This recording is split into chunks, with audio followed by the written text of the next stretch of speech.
morning everybody and welcome back to the farm. Today we're going to be focusing on the Silky Chicken.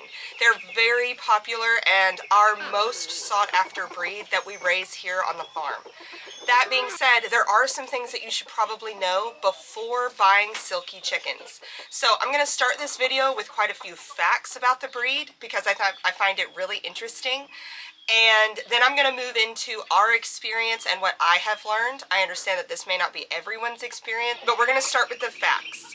And I think it's the teacher in me that likes to go back to where they originated from, because I will fully admit, when I became a chicken breeder and I saw Silky Chickens for the very first time, I did not respect the breed as much as I did some of my other heritage breeds.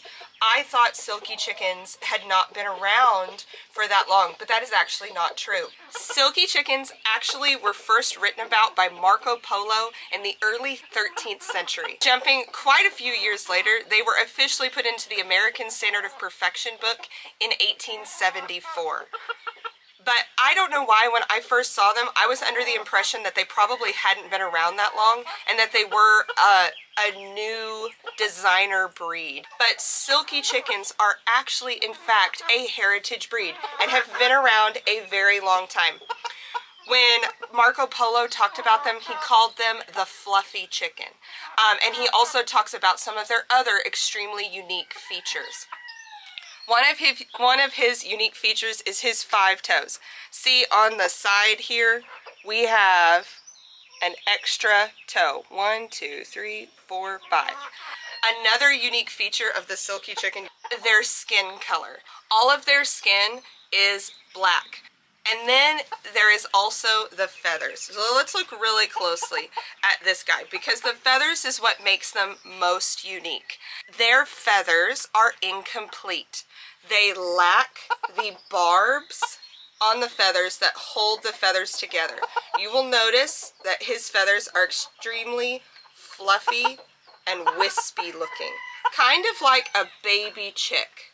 They have all of these feathers and they don't have the barbs that hold them together. I will go grab a different type of chicken so that you can see the very distinct difference. Let's just compare the feathers to my Rhode Island Red chicken, who is extremely good at flying. But his feathers are all knit together. You can even see in his tail feathers the complete feather. Everybody always thinks I oil these chickens, but I don't. Look at him, he's so pretty. Look at you, just a good boy. And this causes a few different side effects, if you will. They cannot fly. They are not as good at regulating their temperature, and these are things that you have to consider when you're building a coop for them. All of my Silky Chicken coops are on the ground. Now, this is one of those where it gets into fact versus opinion. I don't have roost bars for them. They don't use them. I don't have anything that they have to climb up into. Now, the higher the quality, the Silky that you have, the more you will notice they can't see well. Okay, and this causes also lots of different things. So this guy, can you see his eyes? You can a little. Can she see where she's going? Not much. So it is very difficult for them to see well enough to jump up onto things or do anything like that. They have a tendency to stay on the ground. Not gonna even jump up onto the top of this thing behind me. That's why I know my coffee is safe up there. Another fact about Silkies that I think a lot of people that even buy from us don't know is what their eggs are like. So I have a really big basket of what would be mostly Silky eggs because we do raise a lot of Silky eggs here at King Cross Farms. And let me show you the size. Now, I have a lot of pullets, which is a young laying chicken. So their eggs will get ever so slightly larger as they grow. But I have one large fowl breed on the entire farm, and that is my Silver Lace Wyandottes.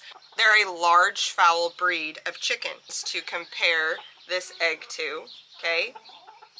But they also lay significantly less. They lay between 100 and 150 eggs a year, which is a ton of eggs, but is about half the amount that other chickens lay.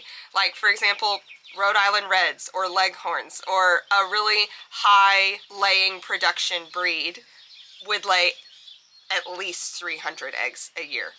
Another interesting part of Silkies, which is not unique to them, they're really broody. And broody means that they like to, if you leave them a couple of eggs, or sometimes if they don't have any eggs at all, they're going to sit down and try to hatch out some eggs. Something you may not know is when your pea chicken goes broody, they do not lay any eggs for at least 3 weeks. I am doing something. Lay down or go away. Lay down. Yes, I see you. If you don't hurry, I'm going to give you a bath too. Okay, so we're going to give her a bath today. I would sometimes do this inside, but because it's really nice, it's probably nearing 90 degrees day, we're going to do it outside. And this is just what I use because I use Cowboy Magic. It is a yellow out whitening purple shampoo like I do for my own hair to make it blonder. I love you so much. This is what I use. Okay, Butter's trying to be the center of attention. Thank you guys, I love y'all. Scooch along.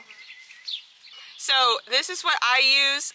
It's good for any color. It's especially good for the ones that I'm about to be cleaning, which are paints, because they are mostly white. Don't eat me or her.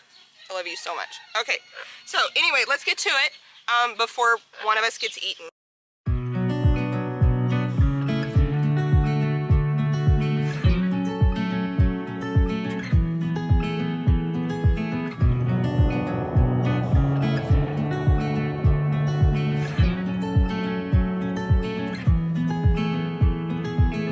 I feel like I've been here before, familiar with the view. This ain't nothing new.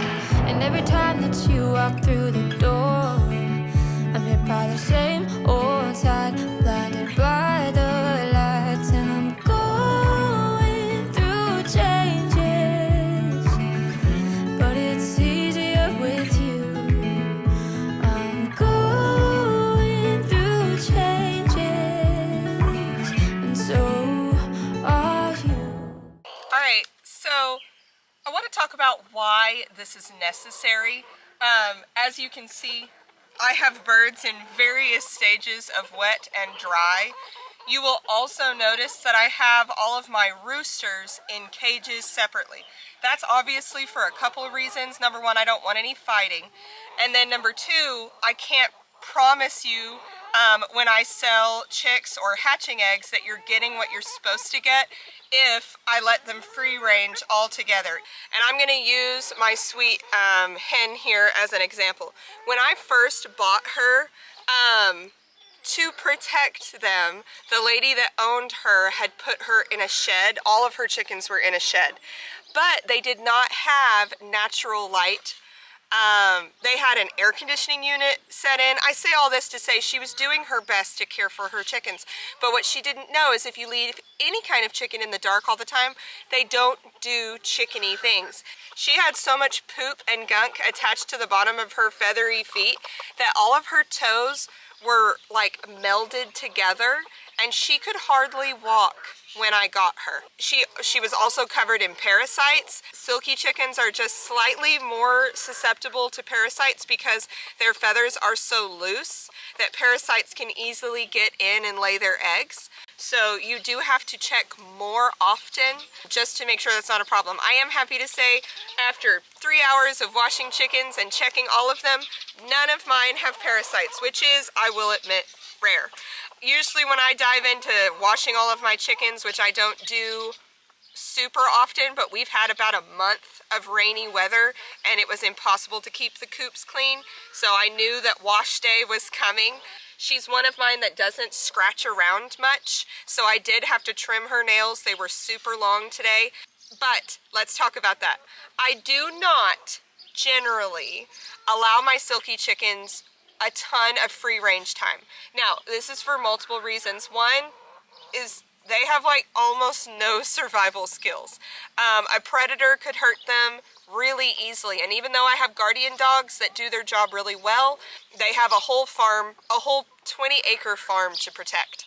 Also, of course, I have tons of different colors and varieties, and I pride myself in keeping them separate at all times. So if they're going to free range, I come out here and I do it just like this. Such a good dog. Yes, you are. Yes, you are such a good dog. Thank you so much for joining us here on the farm today. Hopefully by the time I post this video, we'll be at 1,900 subscribers. Thank you so much for everybody that watches our channel, and thank you for everyone who has subscribed. If you haven't yet, please do that. I hope you found this video helpful, and I hope it helps you make an informed decision about whether or not you would like Silky Chickens.